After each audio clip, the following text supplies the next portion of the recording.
एकदा अशी कारली खाल्ली तर नेहमी चव विसरणार नाही। चमचमीत असं मस्त असं छान असं हिरव्या मिरचीचं तेही बिन मसाल्याचं कारलं रेसिपी बघणार आहे। ते खास म्हणजे खास अशी चव येणार आहे। म्हणजे आपण तव्यावर हे कारलं बनवणार आहे। तव्यावरची चव म्हणजे अप्रतिम। कुणाकुणाच्या आजी अशा तव्यावर भाज्या बनवायच्या मला नक्की कमेंटमध्ये सांगा।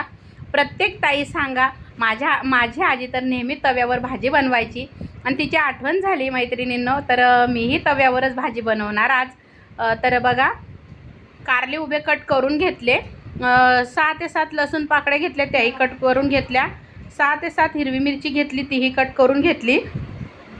बघा, तवा ठेवला गॅसवर, तवा तापल्यानंतर तेल टाकलं आवडीनुसार, त्यानंतर जिरं टाकलं। बघा, जिरं छान असं फुलल्यानंतर लसूण पाकळ्या टाकून घेतल्या आणि आता हिरवी मिरची टाकून घेणार आहे। हिरवी मिरची छान अशी होऊ द्यायची तेलामध्ये आणि आपण इथं कुठलाही मसाला वापरणार नाही। तुम्हाला जर कांदा वापरायचा तर तुम्ही वापरू शकतात। अगदी मी थोडेसे शेंगदाणे, कधी कधी तर शेंगदाण्यांचा कूटसुद्धा नाही टाकत। अशी साधी सोपी भाजी खायला खरंच मजा येते। नक्की बनवून बघा। मिरची परतल्यानंतर मी हळद पावडर टाकून घेतली 1 चम्मच। इथं धना जिरा पावडर, कुठलाही गरम मसाला वापरलेला नाही। बघा, आता कारली अशी स्वच्छ धुवून घेतली मिठाच्या पाण्यामधून आणि अशी उभी कट करून घेतलेली आहे। फक्त आजी अशा गोल गोल चकत्या कट करून घेतली कारली आणि तव्यावर बघा टाकून घेतली आणि छान अशी आता मी परतवून घेणार आहे ही कारली। डाळ भातासोबत अशी गरमागरम चपातीसोबत खायला अप्रतिम लागते। मैत्रिणींनो, नक्की बनवून बघा तुम्ही। तुम्हाला आवडल्याशिवाय राहणार नाही आणि मला चव सांगा तुम्ही बनवल्यानंतर।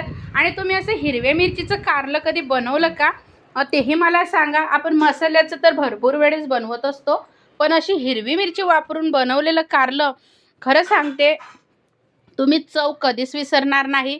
तर आता एक वाफ काढून घेणार आहे बघा मी, म्हणजे थोडंसं कारलं मग छान शिजून येईल वाफेवरती। तर बघा, आता मस्त वाफ काढत आहे मी।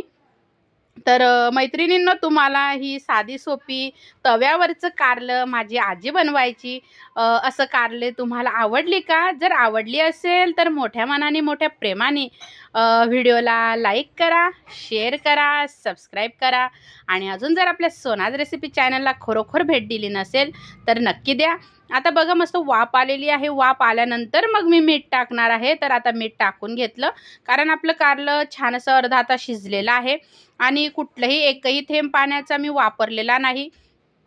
अजिबात कडू कुठंही लागलं नाही बरं का हे कारल्याची भाजी। तर बघा, मस्त छान आता मी परतवून घेत आहे आणि जे शेंगदाणे भाजून घेतले होते त्याचं जाडबारीक मी भरडा करून घेणार आहे मिक्सरला, म्हणजे जाडबारीक फिरवून घेणार आहे। तुम्ही तुमच्या आवडीनुसार करू शकतात। तुम्हाला जर मसाले वापरायचे तर वापरू शकतात, पण एकदा माझ्या या पद्धतीने तुम्ही कारलं बनवून बघा।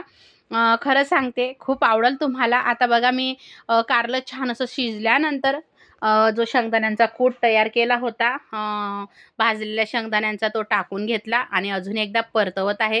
तर किती छान बघा, नुसतं वाफेवर तयार झालेलं आहे आणि तव्यावरची चव म्हटल्यावर तर तुम्ही कधी चव विसरणारच नाही।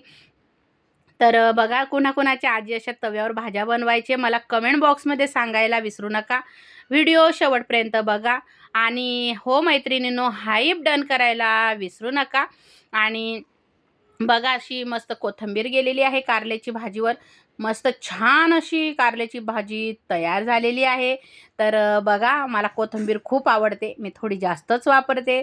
तुम्ही तुमच्या आवडीनुसार वापरू शकतात आणि अशी गरमागरम डाळ भातासोबत किंवा मग चपातीसोबत लोणचं घेऊन अप्रतिम लागते। तर मैत्रिणींनो, झालेली आहे बघा तव्यावरची हिरवी मिरची वापरून कमी मसाल्यांमध्ये मस्त छान अशी चमचमीत कारल्याची भाजी। तर या मग मैत्रिणींनो खायला आणि नक्की बनवून बघा। खरोखर रेसिपी आवडेल तुम्हाला, सगळे आवडीने खातील। तर बघू शकता, मस्त छान असं थोडंसं परतल्यानंतर मग जो दाण्यांचा कूट आपण टाकलेला आहे तोही मस्त परतवून होतो आणि बघा, असं कारलं लगेच शिजून पण येतं। फक्त आधीच मीठ टाकून द्यायचं नाही, थोडीशी वाफ येऊ द्यायची आणि मग नंतर आपण मीठ वापरलेलं आहे। तर बघा, मस्त कारलं तयार झालेलं आहे। नक्की व्हिडिओ पूर्ण बघितल्याबद्दल धन्यवाद। श्री स्वामी समर्थ।